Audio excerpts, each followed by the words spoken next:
In today's episode, we are going to look at the 6 worst courtroom deaths ever recorded, from a defendant suddenly snapping during a live hearing to a routine verdict that pushed someone over the edge in open court, which turned into chaos in the most horrifying way possible.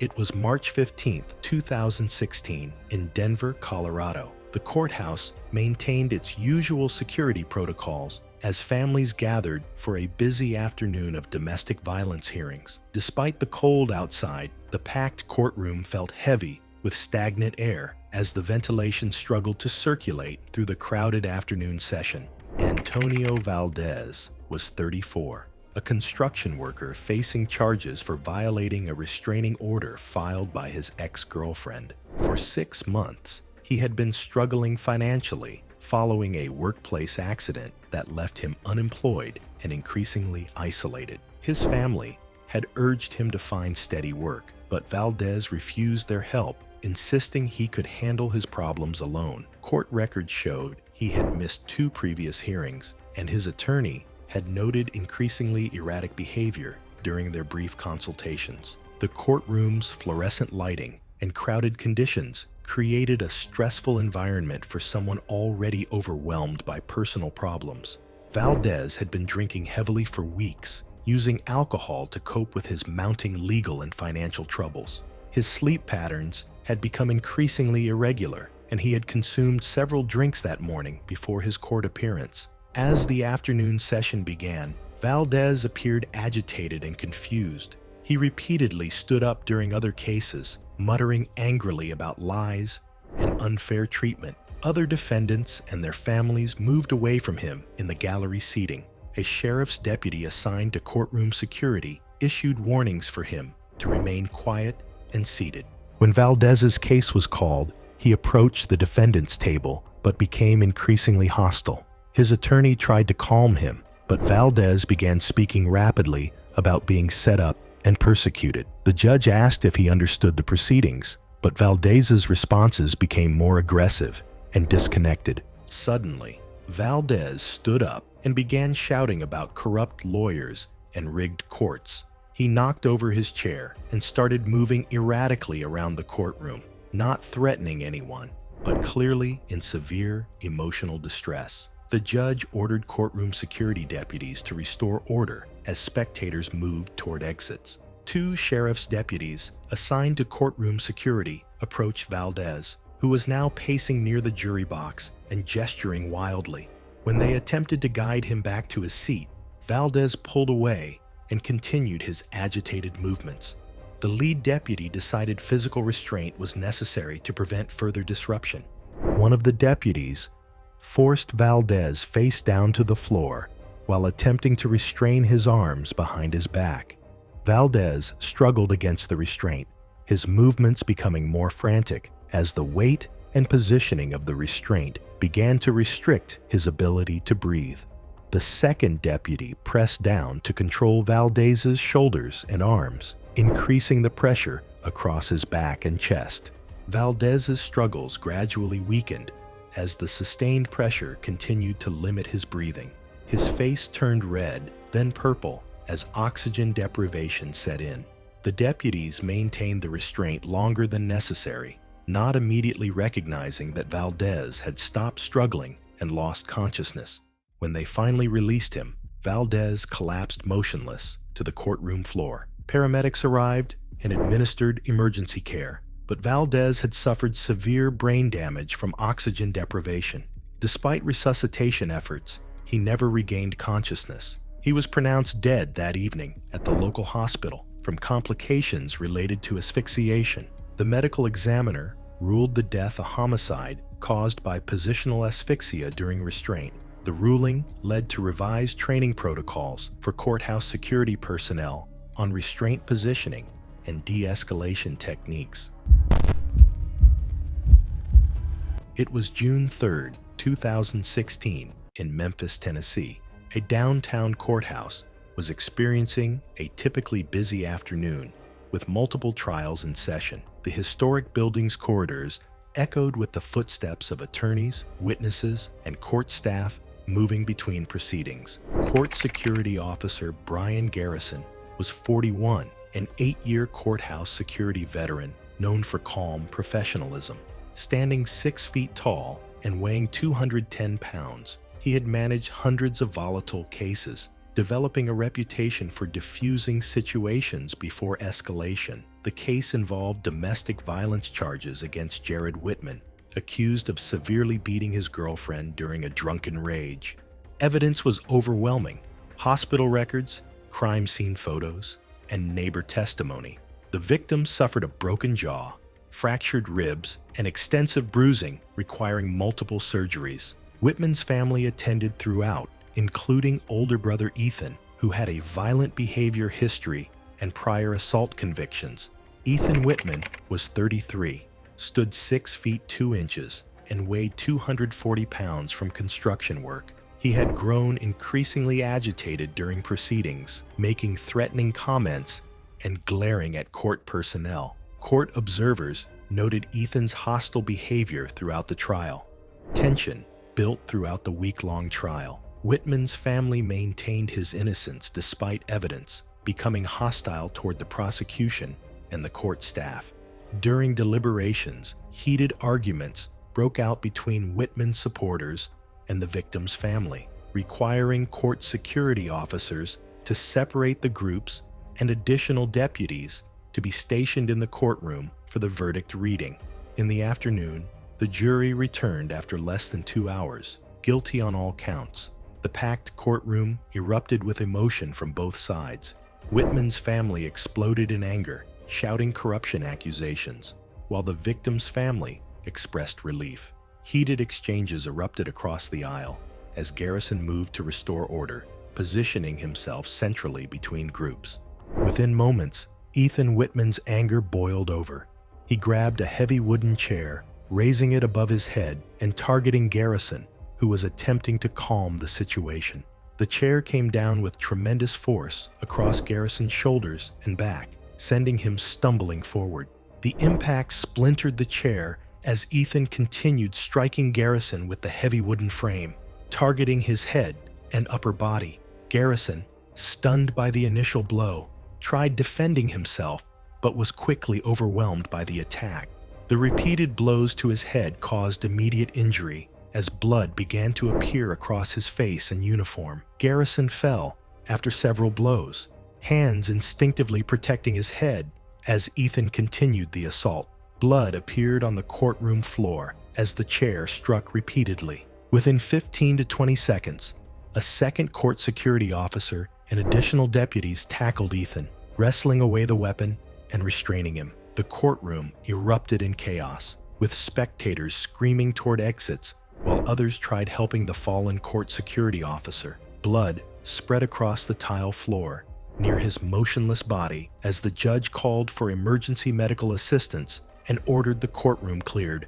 Paramedics arrived and found Garrison unconscious with severe head trauma and significant blood loss. His breathing was irregular and labored. Despite immediate advanced life support and rapid transport, he never regained consciousness. Hospital examination revealed massive brain swelling and multiple skull fractures, causing irreparable damage. Garrison was pronounced dead that evening from traumatic brain injury. Ethan Whitman, with a criminal record including 2 years in state prison for aggravated assault, was convicted of second-degree murder and sentenced to 60 years in prison.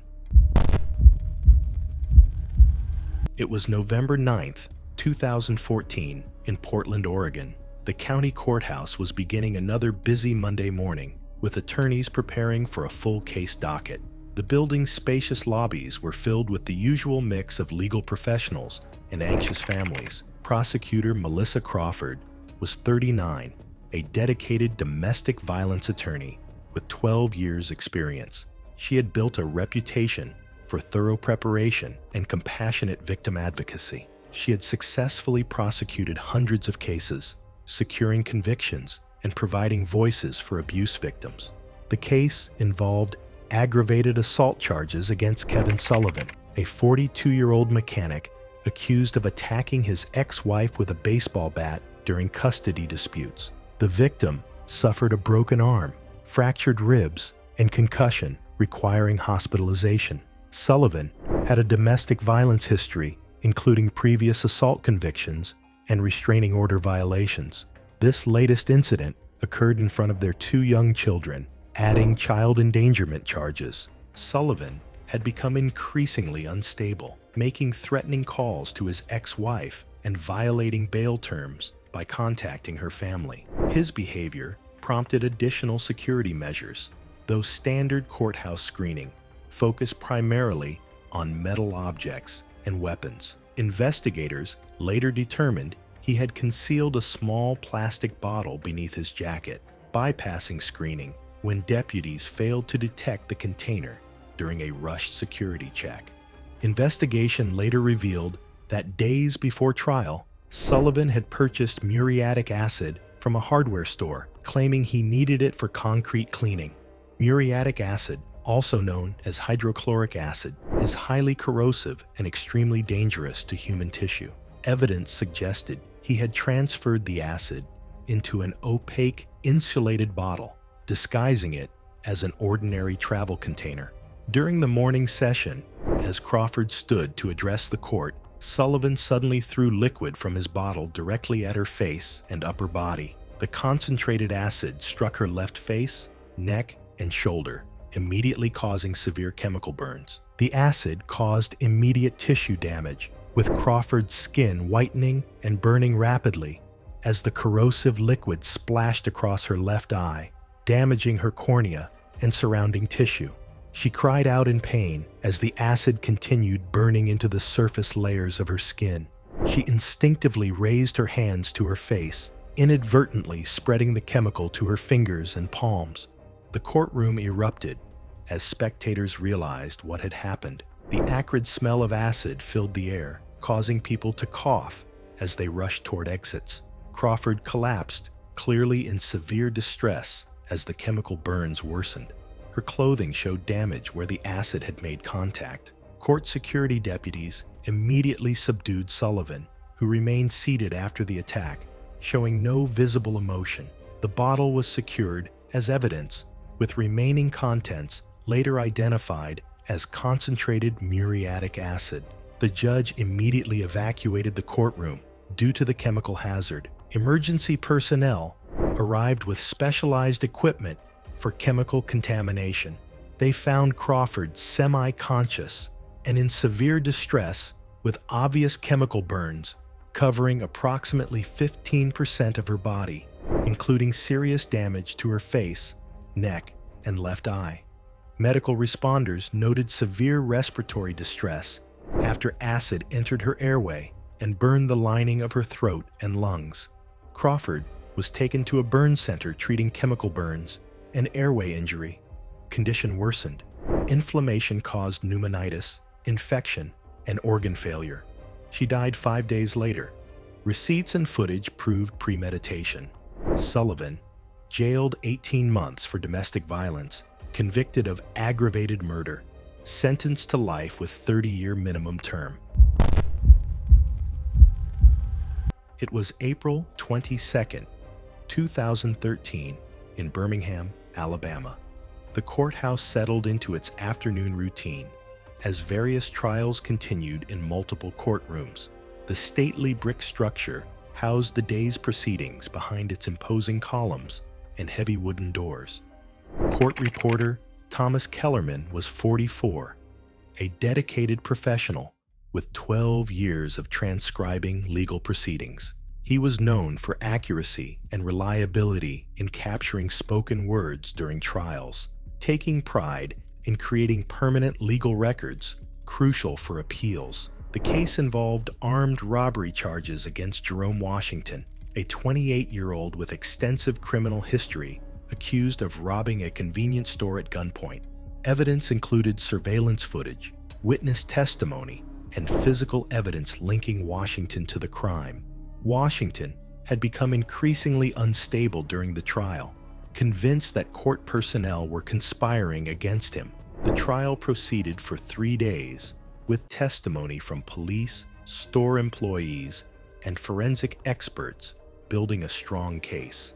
defense struggled to counter the overwhelming evidence, making conviction appear likely. Washington's behavior became increasingly concerning, with court staff noting his intense staring at Kellerman and muttered accusations about lies being written down. During the afternoon recess, the judge ordered the courtroom cleared as deputies moved in to escort Jerome back to a holding cell. Jerome was already restrained with handcuffs in front after complaining of shoulder pain during the morning session, as one deputy guided him toward the aisle. Kellerman remained at his reporter's station, gathering his notes and organizing transcripts near the bench. As another deputy momentarily turned to open the courtroom door, Jerome suddenly twisted free and lunged forward toward the front of the courtroom. Investigation later revealed that earlier that morning, Jerome had secretly taped a folded thin plastic dry cleaning liner beneath his shirt at the waist, concealing it beneath his clothing during security screening. When he broke from the escort, he reached inside his waistband and pulled the liner free as he moved toward the reporter's desk. Kellerman was focused on his equipment and notes, unaware of the approaching danger. Without warning, Jerome pulled the plastic bag from his waistband and forced it over Kellerman's head, sealing it tightly around his face and neck. Kellerman was caught off guard, his hands instinctively moving toward his face. Jerome wrapped one arm across Kellerman's throat from behind, while using his body weight to pin him against the chair, keeping the bag sealed in place. Kellerman struggled desperately, clawing at the plastic and trying to pull it away while gasping for air.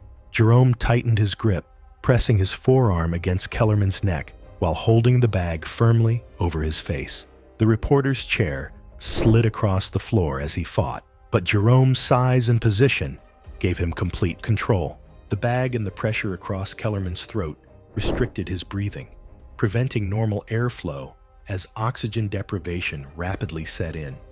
His struggles weakened within seconds, his movements becoming uncoordinated as panic turned into confusion. His attempts to tear the bag away grew slower and weaker as his strength quickly faded. Jerome maintained his grip throughout the struggle. Within less than a minute, Kellerman's resistance weakened sharply as oxygen deprivation took effect. His body went limp as he lost consciousness, his hands falling away as his head slumped forward beneath the plastic. A deputy returning from the hallway discovered the scene and found Jerome still restraining the unconscious reporter. He immediately called for emergency assistance while pulling Jerome away, who offered no resistance. The bag was quickly removed, revealing Kellerman's discolored face and obvious signs of oxygen deprivation. Despite immediate CPR attempts, Kellerman showed no signs of life. His skin showed discoloration consistent with oxygen deprivation, and he was not breathing on his own. Paramedics arrived and began advanced life support, but he never regained consciousness. Kellerman was pronounced dead that afternoon from asphyxiation. Investigation revealed evidence suggesting the attack was premeditated. Jerome Washington, having spent 4 years in prison for aggravated assault, was convicted of capital murder and sentenced to life in prison without the possibility of parole. It was December 1st, 2017, in Phoenix, Arizona. The county courthouse maintained its usual fluorescent lighting as spectators filled the gallery for a routine fraud verdict reading. Michael Dravinsky was 53, a former financial advisor facing 20 years for stealing $2.3 million from elderly clients. For 18 months, prosecutors had built an airtight case of falsified documents and forged signatures. What nobody knew was that Dravinsky had been experiencing occasional dizzy spells for months, brief episodes he dismissed as stress-related. His family physician had recommended neurological testing, but Dravinsky postponed it, focusing entirely on his legal defense. As jury deliberation concluded, court observers noted Dravinsky's increasing restlessness. He rubbed his temples frequently and struggled to remain still as exhaustion and emotional strain mounted. The prolonged stress of the trial, combined with sleep deprivation and anxiety, had significantly lowered his seizure threshold. In the afternoon, the jury foreman delivered the verdict, guilty on all counts. The emotional shock and overwhelming stress created perfect conditions for a major seizure event. Dravinsky sat 15 feet from the jury box when the first symptoms began. A strange metallic taste and rising panic he couldn't explain as abnormal electrical activity spread through his temporal lobe. Within seconds, the seizure spread beyond its focal origin and generalized through his brain. His body went rigid before violent tonic-clonic convulsions began, causing him to fall from his chair onto the courtroom floor. His arms and legs jerked uncontrollably as the electrical storm overwhelmed his nervous system. Foam appeared at his mouth as his jaw clenched repeatedly. The seizure continued far longer than normal, a pattern doctors would later identify as status epilepticus, a life-threatening condition in which seizures fail to stop on their own. The courtroom erupted in chaos as spectators scrambled toward exits, unsure what was happening. His defense attorney knelt beside him, trying unsuccessfully to prevent him from injuring himself on the wooden floor. Court security cleared a perimeter while the judge ordered an immediate recess. Dravinsky's convulsions continued violently, his head striking the floor repeatedly despite attempts to cushion it. The seizure persisted far beyond normal duration, showing no signs of stopping naturally. Court security deputies immediately called for medical assistance. Dravinsky's wife screamed from the gallery as his convulsions continued without pause. His breathing became increasingly irregular as the prolonged seizure began affecting his respiratory centers. His face gradually took on a bluish tint from oxygen deprivation. Paramedics arrived and administered emergency anti-seizure medications, but the convulsions failed to fully stop. During transport, Dravinsky suffered repeated seizures and entered refractory status epilepticus, a rare and dangerous form in which standard treatments no longer work. At the hospital, doctors placed him in a medically induced coma as imaging revealed severe brain swelling and widespread hypoxic injury from prolonged respiratory failure. Despite aggressive treatment, Dravinsky never regained consciousness. Status epilepticus carries a mortality rate of 10 to 20%, even with immediate intervention, and the prolonged duration of his seizures had pushed his case into the most severe category. He was pronounced dead later that day at the local hospital. The medical examiner's investigation revealed previously undiagnosed temporal lobe epilepsy, likely triggered by extreme emotional stress, with environmental factors possibly contributing. Toxicology ruled out any substances, confirming death by status epilepticus. The case was closed as a natural death caused by an undiagnosed seizure disorder triggered by extreme emotional stress. The courthouse later upgraded its lighting system to LED fixtures, though officials stated the change was unrelated to the incident and part of routine modernization. It was September 7th, 2018, in Sacramento, California. A downtown courthouse was beginning its morning session as criminal proceedings commenced. The courthouse complex maintained standard security protocols for the day's cases. Judge Patricia Wolf was 58, a respected jurist with 15 years on the bench, handling serious criminal cases.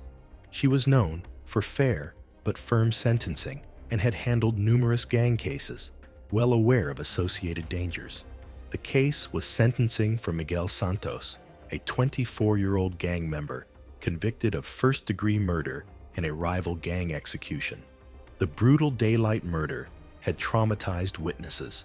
Santos was found guilty after a lengthy trial featuring extensive gang rivalry testimony. Among courtroom spectators was Santos's cousin, Elena Vasquez, a 26-year-old with no criminal record who had attended every trial day. She sat in the front row of the gallery, designated for family members. Security later discovered Valdez had spent weeks planning to prevent Santos from receiving an expected life sentence, growing increasingly distraught as evidence mounted against him.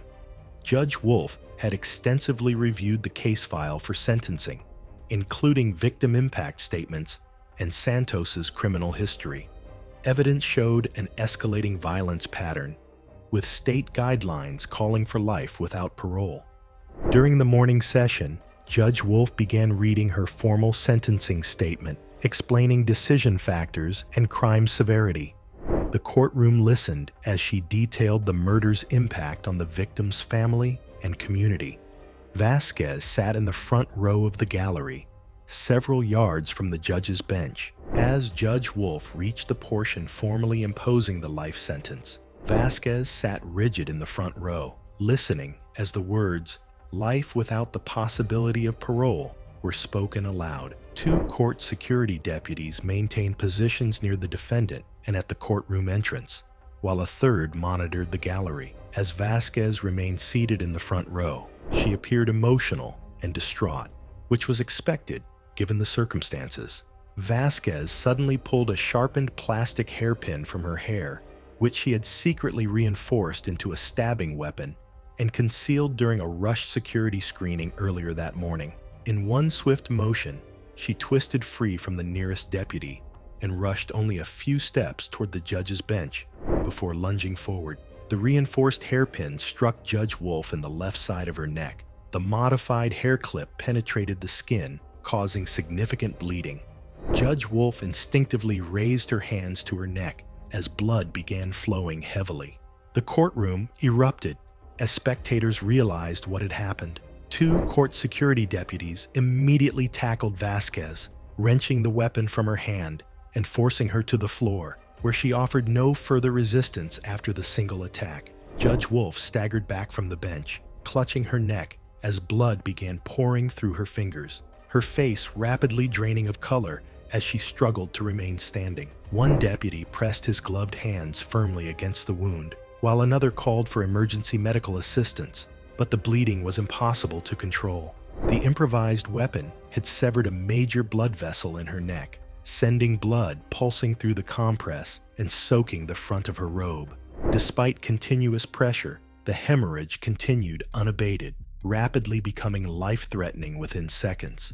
Paramedics arrived and found Judge Wolf unconscious in severe shock. They began advanced trauma protocols while preparing emergency transport. Despite aggressive treatment, the massive blood loss had caused catastrophic hemorrhagic shock and cardiac arrest. Judge Wolf never regained consciousness and was pronounced dead that morning from severe blood loss. The medical examiner determined the wound was immediately life-threatening. Elena Valdez, who had no prior criminal history, was charged with special circumstances murder in the killing of a sitting judge and sentenced to life in prison without the possibility of parole. Thanks for watching. If you like these stories, click here.